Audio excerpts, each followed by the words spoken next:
Hey everyone, there are going to be 20 new artifact items and 5 new support items added to TFT. We're going to go over all of them. We're going to discuss potential champions that can be using them and whether I think they're going to be fun or not for most people. So these are going to come out on patch 14.9, which is going to be around 1.5 weeks from now. And before we get into all the items, a couple things that are changing. They're removing Goldmancer's Staff and Mogul's Mail, and then Portable Forge will now always be the same. Choose one of 4 artifacts throughout all parts of the game. And then artifact item anvils are going to be now pick 1 out of 4 instead of 1 out of 3. So first things first with the augment. Before you had 2 choices in stage 2, 3 choices in stage 3, and then 4 choices in stage 4 when you took Portable Forge. But now they're making it the same thing. What this means is that early on in the game, Portable Forge is going to perform a bit better, and then during stage 4, probably going to be a bit worse in most cases, just because item augments kind of fall off as the game goes on. Still going to be good for certain comps, but you can't like force one of the artifact items, so unless you're like really lacking, you'd probably rather have a different combat augment in stage 4. But let's go over all the new artifacts. The first one's going to be Suspicious Trenchcoat. Once per combat at 50% health, the holder splits into 3 copies of themselves with 25% of their max health.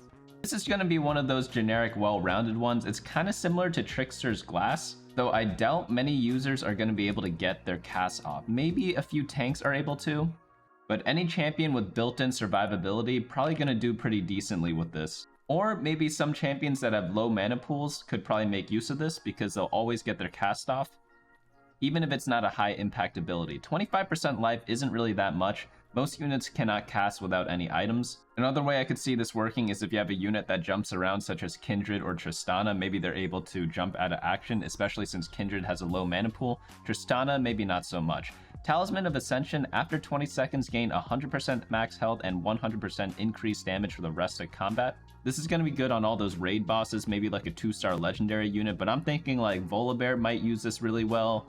Yone could use this really well too. Any sort of tank in the front line that does a bit of damage, maybe like a Sylas could make this work perhaps. But something like a 2-star legendary Udyr, probably going to make fantastic work with this, just because they survive so long. Unending Despair, 400 health, 40 armor. Sounds like a tank item. Whenever a shield on the holder breaks, 50% of that shield initial value is dealt to the nearest enemy as magic damage, so any tank that has a shield is going to be great with this. Ornn comes to mind for me right away. He makes decent use of the stats, he's got a decent shield. Dare I say even Yone can make this work, because Yone gets a shield pretty often as well. I doubt for that one, but another champ that could probably use this that's more traditional is like a Thresh, but pretty much anyone with a shield gonna make Unending Despair work really well. Light Shield Crest, 40 armor and magic resistance. Every 3 seconds, shield the lowest percent health ally for 50% of the holder's combined armor and MR.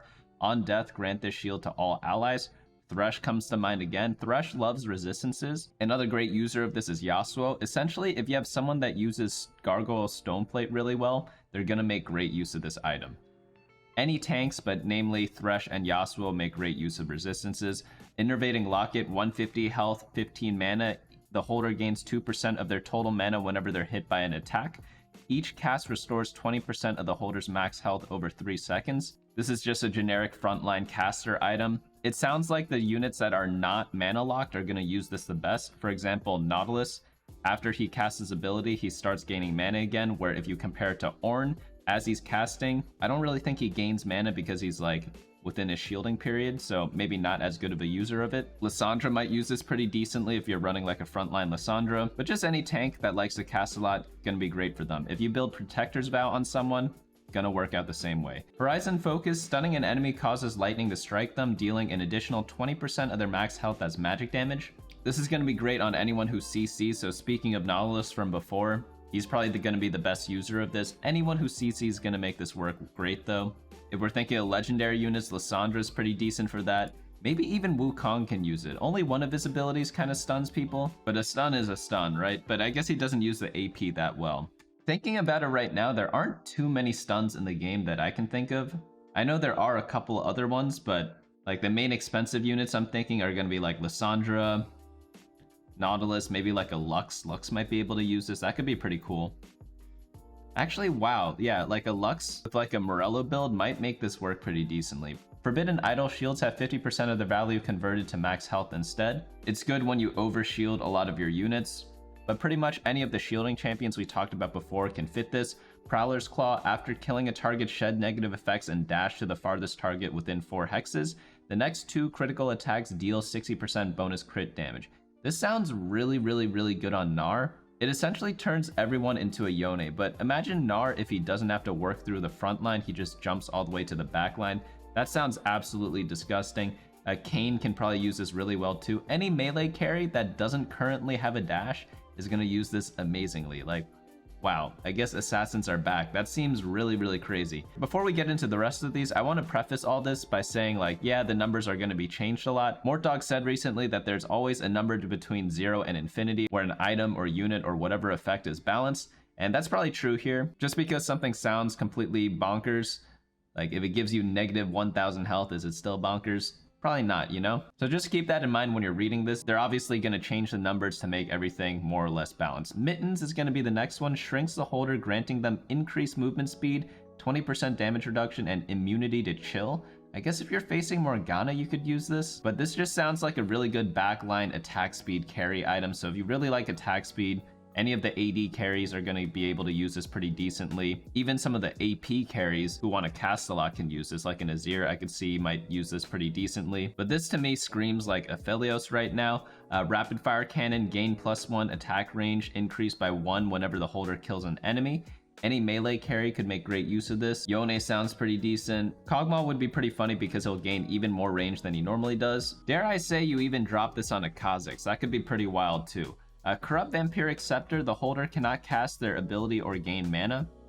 Attacks deal an additional 50% attack damage as physical damage and heal the holder for the damage dealt. Who would work well with this one? I'm thinking something like Sivir or like a Caitlyn might be decent, but I think I want someone that's like more melee because the healing doesn't help range as much as melee does. I'm really trying to think though, who's like a melee damage dealer that doesn't rely on their ability? Kayn, I think definitely does rely on his ability. I guess you could do this on Yone. Maybe he doesn't need to dash to the back, but then what's the point of playing Yone? I think you'd rather play other people, but this item does make a lot of sense on him because you generally want to itemize him for his auto attacks rather than his spell damage. Maybe some of the legendaries can use this, such as like Set or Wukong even, but their abilities are pretty good. This one, it probably needs to be data checked whenever it comes out. That would make everything really clear. Where do I recommend doing some data checks? I'm going to use teamfight.lol. I'm going to go to stats, items, and then click on the artifacts here. When they come out, they're not out yet. We only have the old ones there right now, but you'll see like common champions and performance champions. It shows like what people are using them the most on, and which units have like the highest average placements based on whatever item that's being displayed. Next one up, we have is Spectral Cutlass. Combat Star teleports the holder to the mirrored hex on the enemy side of the board.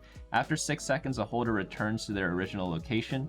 When would you want to use this? Tristana seems like the best user of this because she can both survive in the front line and back line because she'll just cast and like jump out, put like a Hand of Justice on her so that she heals up a little bit. Maybe Rakan can do this. Rakan can kind of dash around and like hit more people because more people would be in range, or like higher priority targets would be in range after he teleports. Lissandra might be pretty decent too because she's in the second or like middle rows, and then she could jump all the way to the back and maybe hit some of the primary carries, farm some items that way. That could be really cool too. What if you combine Spectral Cutlass with Rapid Fire Cannon? That'd be even more nuts. Something like a Shen with Ethereal Blades could also use this really well because he's pretty tanky. So when you have 6 Behemoth, they'll just jump to the back anyways and kill everyone and then jump back to whatever your backline is. Ideally, maybe he has some sort of healing augment. He'll heal back up. But those are my first thoughts on this one. Fishbones doubles the holder's attack range and causes each of their attacks to target a random enemy. Just generic AD carry item it looks like here. Probably put it on something like Ashe. Ashe could be useful because she kind of sprinkles everyone, so this kind of adds to the AoE effect, and then ideally she'll be able to finish things down. Curse Blade, attacks reduce the target's max health by 2%. A unit hit by this effect 13 times has their star level reduced by 1. This is a hilarious item. Just put it on anyone that uses a Rage Blade. I could see like a Bard going crazy with this. Who else uses Rage Blade? Something like Aphelios, Ethereal Blade Shen, we were just talking about that before, maybe like a Senna. Or you'd use this in like a Duelist comp because Duelists get built-in attack speed. They could apply this really quickly. That's something you could do with Curse Blade. Silvermere Dawn, 150% attack. 150% attack? What the heck? 50 armor, 50 MR. The holder's attack speed is locked at 0.5. Grants immunities to stun, and the holder attacks the stun target for 0.5 seconds. So the first champion that comes to mind when I see this much attack damage is Sett. He's probably the best user of attack damage in the set right now, and you get the tanky stats combined with him as well. Anyone who's like attack damage but ability base is gonna really like this. Like, holy cow, this seems insane. Like, Sett's gonna like one-shot the board here with 150% AD. If we think about a Deathblade gives 55% attack damage, so yeah, and he doesn't really need the attack speed to kind of cast because he's in the front line, so he's going to be tanking, he's going to be gaining mana from getting hit. So Sett is by far like the best user of this in my opinion, after just like doing a quick glance at it. Seeker's Arm Guard takedowns increase the holder's armor, MR, and ability power by 10, increase to 15 if they score the kill. Syndra is the first one that comes to mind. Solid defensive item on her if you want to also have her scale a bit because she is great at single target damage. She's actually one of the few AP damage dealers that has single target damage. Stuff like Morgana, Lilia, it's kind of hard for them to get. Stuff like Morgana and Lilia, it's kind of hard for them to get the kills because they kind of AoE everything. They don't always guarantee getting the kill. Another user that could be pretty interesting for this is Drop Blossom Neeko when you get her hero augment. That could be a decent scaling item for her as well. Lastly, Sylas could probably use this too. Sylas does a bunch of damage and the defensive stats probably help him out like the most compared to all the other champions we mentioned. Blighting Jewel, dealing magic damage reduces the target's magic resist by 5. If their magic resist is 0, this grants the holder 10 mana instead. Again, Syndra, she has so many instances of damage, she'll probably put people to 0 MR like all the time. Who else shoots a lot of bullets? Maybe like Zoe, she has like a bouncing shot, but she kind of spreads her shot. Does burn damage count from Annie? Maybe burn damage doesn't count from Annie because that's true damage, right? This says magic damage. But I guess Morgana is a pretty good applier of this as well because she just puts a pool out. Hui, he's going to be doing really well. Blighting Jewel, just a decent support item, or just putting it on Syndra, have her focus down one target. Gonna work out great there. Lichbane, the holder's first attack after each cast deals 150 bonus magic damage. Anyone who casts a lot, so low mana users such as Kindred, Syndra, Sylas, anyone who uses blue buff pretty decently, even like a Wukong. Wukong could probably use this pretty decently too with like a blue buff. Damage also increases based on stage. Luden's Tempest, 100% of overkill damage plus 100 is dealt as magic damage to the 3 enemies nearest to the target. I guess if you have a big nuke, this could kind of work. Maybe Kayn kind of overkills a little bit. Lissandra might be the best user of this now that I think about it. Wukong sometimes takes like 2 things to burst, like his first cast deals like 90% of someone's health, and then the second cast deals like another 90%, but of course you only need 10% more. But I guess if you're like barely not killing things and then you need to cast again, Luden's Tempest might be the item for you.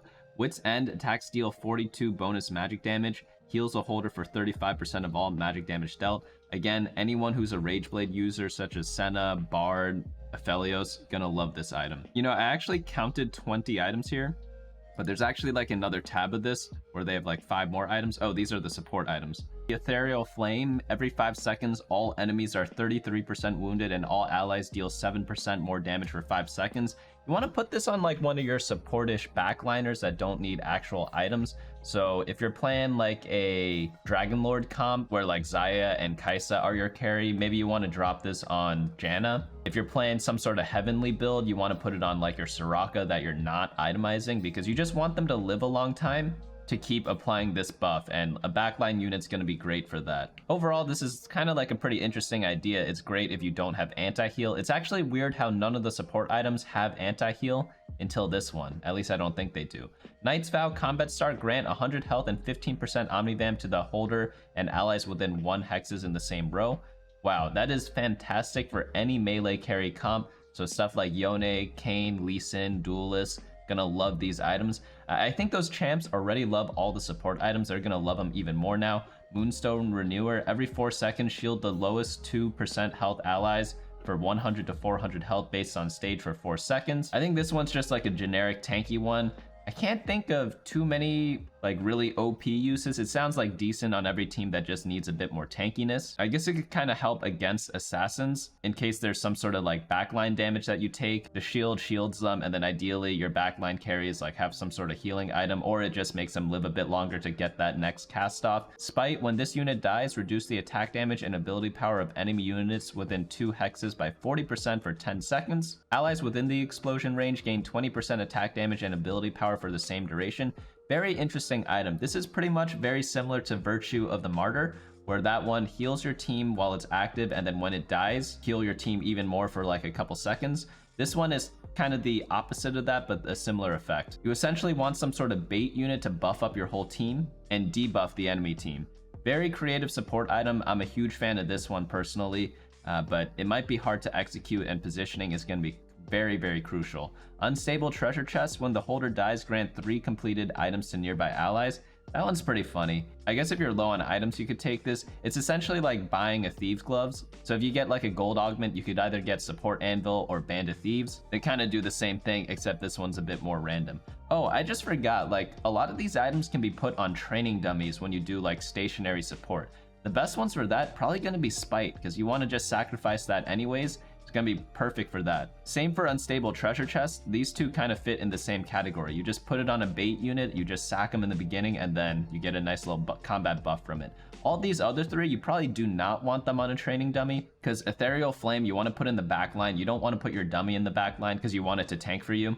Knight's Vow, you want the combat buff on like an actual unit, not the training dummy. And then Moonstone Renewer, you want this item to live a long time. So again, same rules as the Eternal Flame. You want to probably put this on the back line so that you get more instances of the every 4 seconds happening. But overall, like pretty interesting items. I was surprised. I thought they'd be a little wackier. A lot of these items are very similar to each other's. For example, the shielding ones for all the tank artifact items, I think like 4 of them have some sort of shielding effect, so you're gonna use those on like only the shielding champions, right? It doesn't seem that complicated in that sense. They're pretty much the same item but a little bit different, so you just data check each one of them, see which one's better, ideally pick that one. The offensive item's pretty interesting, bringing back some old flavors without completely destroying the game. Curse Blade was a hilarious item, one of my favorites back in set 1, but they removed it very promptly. But now they have better rules for it, so it isn't as RNG based. Rapid Fire Cannon they're bringing back. That was a good fantasy from before.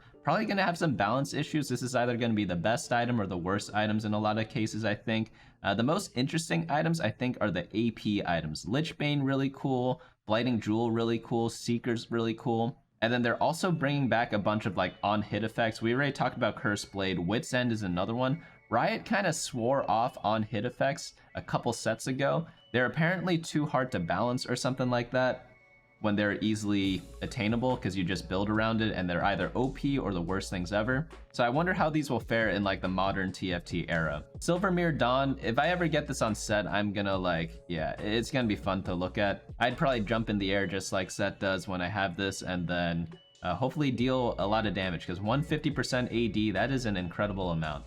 Maybe it's a typo, maybe it's like 15%. I don't know.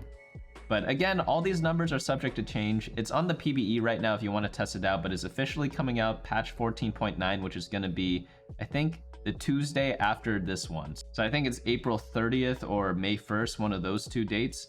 But let me know which items are your favorite to try out, whether it's an artifact item or if it's a support item, down in the comments below. Also interested in hearing what sort of champions might work best with these that I did not mention already.